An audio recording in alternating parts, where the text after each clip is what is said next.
स्वागत है आपका न्यूज फॉर यूज में। एस्ट्रल लिमिटेड, इस कंपनी से करेंगे मुलाकात। 1998 में कंपनी ने की थी कामकाज की शुरुआत। प्लास्टिक पाइप बनाने वाली देश की दिग्गज कंपनियों में से यह है एक। 22 से ज्यादा प्लांट और 25 से ज्यादा देशों को करती है कंपनी एक्सपोर्ट। शुक्रवार देर शाम आए थे कंपनी के नतीजे में आपके सामने रख दूं। आय 8% बढ़कर आई, पहुंची 1625 करोड़ रुपए पर। कामकाजी मुनाफा घटा 5%, 292 करोड़ पर, और वजह मार्जिन घटने की वजह से 20.5% से मार्जिन घटकर रहे 18%, और मुनाफा 12% घटा 206 करोड़ से 181 करोड़ रहा है। कुछ एडजस्टमेंट्स भी रहे हैं नतीजों में, वो भी हम समझेंगे। और वो समझाने के लिए हमारे साथ कंपनी के एग्जीक्यूटिव डायरेक्टर और सीएफओ हीरानंद सावलानी साहब कार्यक्रम में शामिल हो रहे हैं। सावलानी साहब बीकॉम, सीए, सीएस, सीएमए और एलएलबी ढेर सारी डिग्रियां ले चुके हैं, और सीए में ऑल इंडिया लेवल पर वाह गोल्ड मेडलिस्ट चार्टर्ड अकाउंटेंट रहे हैं। तो गजब का एकेडमिक रिकॉर्ड है सर का, और 26 साल से ज़्यादा का गहरा अनुभव भी है सावलानी साहब का। सर बहुत बहुत स्वागत है, धन्यवाद।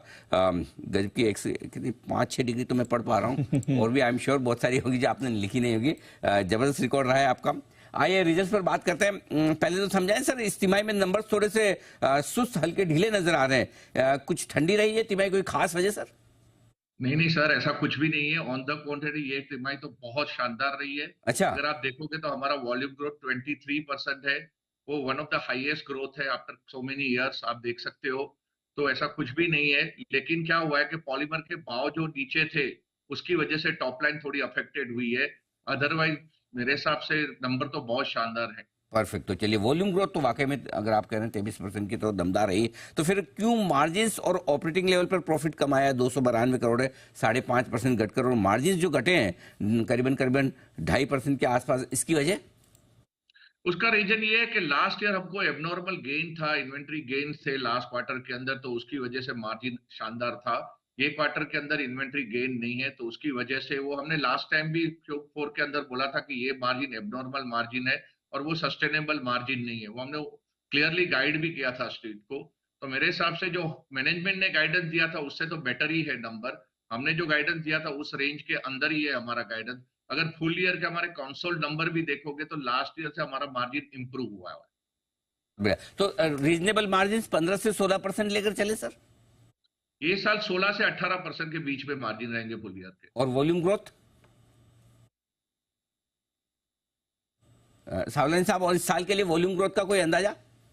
वॉल्यूम ग्रोथ 15 से 20% के बीच में रहेगा। लास्ट ईयर भी हमने 15% का गाइडेंस दिया था, फिर मार्केट ने अच्छा सपोर्ट दिया तो हमने रिवाइज करके 20% गाइडेंस दिया था, और एक्चुअल हमने 23% डिलीवर किया है। ये साल में भी हम 15 से 20% का गाइडेंस देते हैं। फर्स्ट हाफ के परफॉर्मेंस के बाद अगर लगता है कि इकोनॉमी अच्छी तरह से मूव कर रही है, कंस्ट्रक्शन इंडस्ट्री जिस तरह से अभी चल रही है उस तरह से अगर कंटिन्यू रही, तो हम उसको अपवर्ड रिवाइज भी कर सकते हैं। और मेरे ख्याल से आप कुछ कैपेसिटी भी बढ़ाने वाले शायद इस साल, हैदराबाद में या कहीं और आपके प्लांट्स में। तो कितनी और नई कैपेसिटी आने वाली है सर?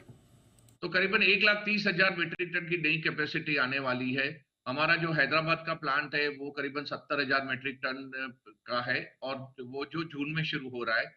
और दूसरा प्लांट हमारा कानपुर में आ रहा है, वो 60,000 मीट्रिक टन का है, वो मार्च तक तैयार हो जाएगा।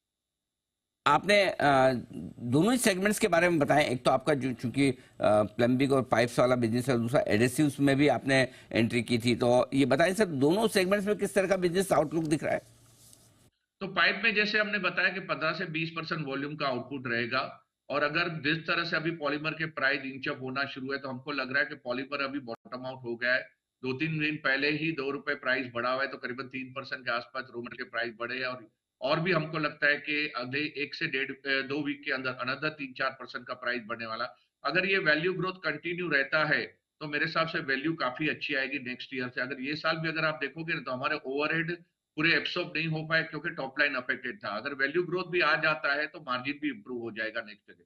सवाल रहा एडेसिव का, तो एडेसिव के अंदर भी हम 15% मिनिमम ग्रोथ प्रोजेक्ट कर रहे हैं, और हमको लगता है कि वो आराम से कर लेंगे। ये साल थोड़ा अफेक्टेड रहा हमारा यूके ऑपरेशन, क्योंकि यूके की इकोनॉमी थोड़ी वीक थी, और दूसरा वहां पे भी सेम केमिकल के प्राइस गिर गए थे, तो उसकी वजह से हमारी टॉप लाइन अफेक्टेड रही। वॉल्यूम तो वहां पे भी काफी अच्छा रहा, but top line and bottom line को भी थोड़ा प्रेशर आया था, जो आई थिंक वो डन हो चुका है।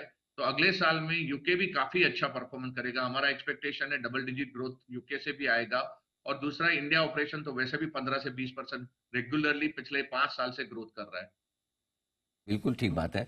परफेक्ट सर, बहुत ही स्ट्रांग आउटलुक है और 23% की वॉल्यूम ग्रोथ काफी बढ़िया है और 2025 के लिए आउटलुक भी मैनेजमेंट की तरफ से काफी बेहतर है। सावलानी साहब, बहुत बहुत धन्यवाद, आपका समय दिया आपने और नतीजों पर विस्तार से आपने बातचीत की हमारे दर्शकों से। सर, एस्टेल लिमिटेड के एग्जीक्यूटिव डायरेक्टर और सीएफओ बताते हुए अपने नतीजों के बारे में। दमदार परफॉर्मेंस, और अगर आपको साल दर साल नंबर्स कम दिख रहे हैं तो जैसा कि मैनेजमेंट ने क्लियर कट पिछली बार भी बताया था कि जो पिछले साल के नंबर्स है उसमें कुछ एक्स्ट्रा ऑर्डिनरी गेन्स हैं, उस वजह से ये एक्शन ज़्यादा बेहतर होता हुआ दिखा आपके लिए।